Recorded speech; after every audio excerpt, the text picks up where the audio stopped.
you can support this tournament and also StarCraft in general, because yeah, the Kappa Star League, we like working with cool people like Ting and making awesome tournaments like this happen. So you guys can make that happen by hitting us up. You can hit him up on Twitter at TingFTW, and basically just say, hey, I'm having a good time, because, you know, otherwise it might be impossible to convince them. So we are on Dune Trenches, like I said. This is like the really weird, interesting map that we've seen some cool stuff on. But yeah, we have in the bottom left side of the map Team Bay, aka Moosegills and Bales. And in the top right, we've got Team Psionic, uThermal with player. So Doe is actually Psionic, who is a Protoss GM on the European server. And his teammate, of course, being the Dutch Terran uThermal. uThermal, known around the galaxy for his, he's got a bit of an attitude. He's a funny guy. You know, last game wasn't any indication. It's, you know, it's whatever. It's whatever. So he's actually opening up with a Reaper this game, most likely. And his teammate, Doe, Gateway first. Nothing insane. Nothing absolute bonkaroonies. And I really like this because I love hearing people whine, you know. People are always like, well, Nathaniel's a 2v2 tournament couldn't possibly work. The metagame's too volatile. Nobody will understand how to play. It's just insane. People will win with one OP strategy. Well, I haven't seen one IMBA strategy busted out by these guys yet. And it seems like these guys, who are historically pretty good at 1v1, are carrying their own. They're carrying their own pretty nicely. Moosegills has been the one to drone scout pretty much every game for his team. And Doe is the one scouting this game. So he sees, okay, hatch first, gas pool. Fast speedlings are going to be coming out of Moosegills. And Bales, well, it's not clear, right? He's got 4 probes mining gas. So it seems like an economic build, right? Probably a gateway expand. Not a really fast Stargate or anything along those lines, while Doe is on full 6 probe mining of gas. So we could see him move into a quicker Stargate. He's got a little bit more gas than Bales, about 20 or so. Nothing absurd, but you know, money's money. And Bale's gonna start this pylon. I gotta say, I knew Bales was good at 2v2, and honestly, I haven't seen players like uThermal or Psionic play much 2v2. But these guys seem to have some really good synergy with their unit compositions. And I have to say, I always find that impressive. Oh, picks off a drone, though. uThermal bringing that Reaper in.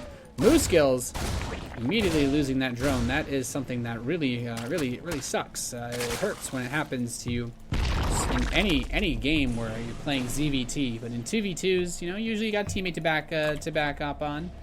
I was surprised to see that Moosegills decided to retain his bank last game rather than throwing in basically like a donation to his teammates to try to keep him alive, like throwing in maybe some I don't know, just like giving some resources to Bales so that he could max out a little bit faster. But who am I to judge a man? Twilight Council opening out of Bales, going straight for Blink, and uThermal's actually going to follow this up with a factory. So he's going to do the two base mine drop this game, while Doe builds a single Phoenix. This single Phoenix to deny any aggressive play, I guess. It's just weird that he builds one Phoenix, gets a Twilight, and then his next gateway. Like, did he see some... Oh, okay, he saw the Twilight with the Overlord, I think it was. So that's actually... I guess that is a bit of a game changer. No. What saw it? SCV or Probe must have snuck back in.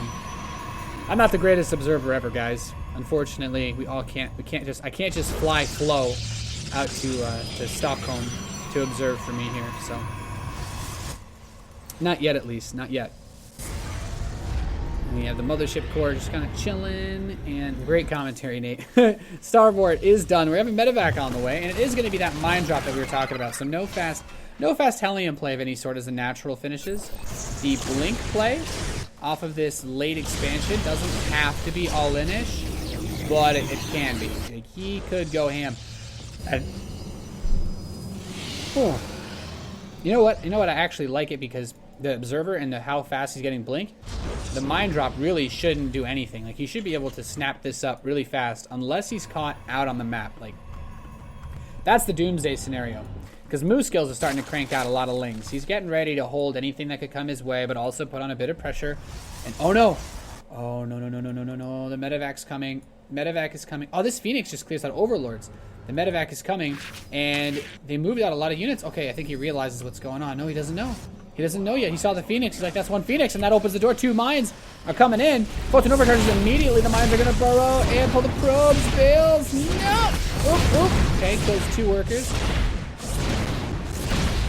Is there an observer here? Okay, there's the observer. There's the observer. Kill it. Kill it. No. Okay. These stalkers actually move forward and catch the Phoenix, so that's pretty nice. Medevac escapes, albeit a bit wounded. And what do we have here? Once again, Team Bay is going for the economy lead, and it has worked out very well for them to squeeze in this third base as early as they have. But look at this. uThermal's just like, I'm coming for you. Swiggity spooty. That ling from Moosegills, though. He saw it. He saw it. He should know, right? Got to defend the third. Defend the third. It looks like uThermal might not even see the third. Oh, okay. He barely catches a glimpse. That's a big hatch. The hatch was fat. And look at this. The mine is like, okay, bring some lings to defend. My Marines are just going to start working on this hatchery. And he's put himself in a choke point. So, oh, no, no, no. Whoop, whoop. Yeah. Boom. Picks off most of the lings that he had here. And uThermal's got to be happy about that. Moosegills. This hatch will finish. But, a bit complicated. The stalkers just run up. Focus down the medevac. Oh, gets it just barely. uThermal's got, ooh, Doughbill, an Oracle. But there's a cannon on the way. That mine is still here, though. Oh, it has 7 kills. That was a lot of lings it picked off. But the third base is still done, right? And there's 11 drones on the way. 12 drones on the way from Moosegills, who is once again going to go into Roach Hydra beyond everything. Here comes the Oracle. Photon cannon's like, back it up, back it up, back it up, back it up. He comes in on the side. Man, them cannons have range. He does find a little place to poke in. Not able to get too much done. I mean, the Oracle, got 2 kills? So it's like, yeah. The cannon did a good job of defending. And now Moosegills is on 3-base economy. We've seen it time and time again. By the way, this is like the first game I think we've seen tonight. The first matchup where we actually, on this stream, have seen a Terran-Protoss combination. And I actually do like to see a Terran Protoss, mostly because if you guys have tuned into Rotterdam and I's streams, we've occasionally done 2v2 streams where, well, Roddy's the Protoss and I'm the Terran. Basically, I become a punching bag while Roddy builds up the ultimate army of Tempests and we win. Or lose. Usually lose, but we try. Scans, and uThermal would really like to do something about this base, but his stim is not yet ready. Moosegills has roaches finishing. Oh, Doe's got stalkers. Bales needs to bring his army over. Both players have blink. He's just focusing down the hatchery. I think he's going to try to escape after that. Yeah, he's going to kill the hatchery and then run away. Really unfortunate. That Widowmine even picks up a few lings on the way out. Getting them exit frags. That's actually a really, really smooth move made there. He just recognized that he had weakened the hatchery from earlier and picked it off. He does have an observer. No, where's the observer? I think it's coming slowly. He does need to kill that Widowmine. It should be able to fire again, actually, before the obs arrives. Observers are so slow. Observers are slow. Get over there. Nope. Oh my god, he could lose all his sentries. He could lose all his sentries. No. Okay, 2 sentries lost. That sucks. Lost 2 sentries. Bit unfortunate. This Oracle still prowling the map. Looking for prey. Looking for prey. uThermal, he's got a pretty beefy army now. His stim is ready. He delayed that economy very, very nicely. Like, Moosegills still got a pretty good amount of resources off of it, like if we look at the supply. But Zerg in general should be ahead on supply in most scenarios against either a Protoss or a Terran. So, big, big, big roach count out of Moosegills, though. A big push that comes out from this guy, like, I feel like he'd have trouble dealing with it. We're really relying on Bales to get Colossi up, and 2 is okay. His Thermal Lance is getting there. +2 attack, though, is a little bit ahead for Doe, a.k.a. Psionic. Psionic is a French Protoss player, if I recall correctly. As, yeah, whenever Todd yells at me on Twitter, Psionic's always there to back him up. I don't know, man. Those Frenchies, they stick together, it seems. Bales, though, he's getting that third base. And this is really nice because in all of this, uThermal was able to get a third as well as Psionic. So this is one of those first games we're really seeing even economy. Oop. This medevac gets spotted. He's like, let's kill some lings. These roaches are actually going to town. Look at the upgrades. There's actually no bio upgrades for uThermal. They're quite late, which means dealing with the roaches is a bit trickier than one might anticipate. I like that he's building this cannon here, though. He recognizes that that's an Oracle with almost 200 energy. Like, that thing can actually just fire forever. Like, he's got a lot of firepower there. But it doesn't matter, because these stalkers might be about to just kill it. Oh, gets it. Man, all that potential. I think 183 energy is enough to kill, like, 10 mineral lines. Like, he could kill, like, 100 probes just parked over them. Maybe even more. uThermal loads up another medevac, but Moosegills has done one thing really well in all the 2v2 games that we've seen him play today, which is keep map awareness, keep map presence. Just keep his eyes on the ball, keep his eyes on everything. Yeah, so let's see here. I love how Bales is just throwing out. I keep looking, I'm like, where are all these units on the map? And there's so many of them are either just random lings or hallucinated Phoenix. They've done a really good job of scouting. Though, we haven't really seen too many follow-up scouts or, you know, big scans on what the tech is for either player. And I feel like these are the kinds of things that just kind of show where their 2v2 skills lie at. These guys are trying to just use their sheer mechanics because Psionic and uThermal are very good players. Like these two guys, 1v1, I would rate probably uThermal over either Bales or these guys. Maybe these guys are even in 1v1, and maybe that's why the 2v2 is so good. But for 2v2, the synergy between the Americans seems quite good. This defensive setup, though, is looking really strong. 5 Vipers on the way from Moosegills. He's rounding it out. He's maxing out. By the way, the overlay, I know it looks weird. I actually don't understand what causes this bug, but the players can't actually build over 200 supplies. So it's just a visual bug. So yeah, no need to worry about anything in that department. The army for Bales moving on the left side, while Moosegills moving on the right side. And I mean, this could be the most delicious sandwich ever crafted. But I highly doubt that we're actually going to see a full, like, 360 no-scope surround on this force. Yeah, I mean, Moosegills is keeping most of his cards pretty close to his chest. Bales can't win a fight. You can't engage this. Like, Blinding Cloud on the tanks could work, but even then, you still have a lot of Colossi to deal with. And all these Templar, it's actually pretty crazy because I don't believe Psionic has Storm. No, like, these Templar are purely for feedbacks. And maybe eventually Archons after said feedbacks. Now he's starting Storm. Maybe he didn't realize, because he just started chronoing it too. Maybe he didn't realize that he didn't have Storm, which would actually be pretty big. So let's see. He's moving in on this side. Oh, uThermal, did he notice? Because this army's getting ready to move in. These tanks are not in position to defend. Bales is baiting him back. And this big army's moving in on the right side. Oh, he needs to watch out for those feedbacks.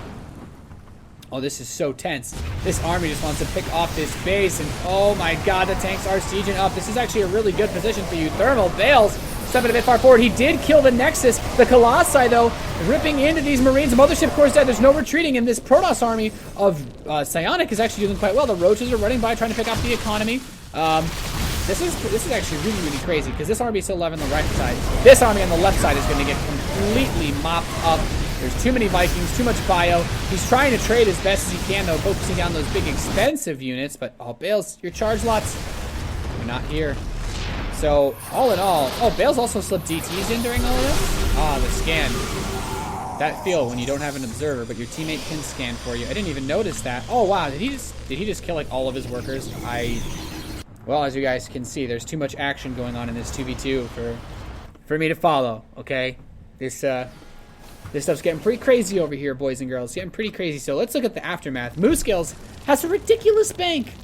He actually has a sick bank. Bales is teeter-tottering. This is a situation where I think Moosegills giving $2 grand to Bales would not be a bad idea. Just throw the man some resources because he's struggling to max out, and this army is so far away. A combined push from both the Terran and the Protoss on creep even could still be enough to break him.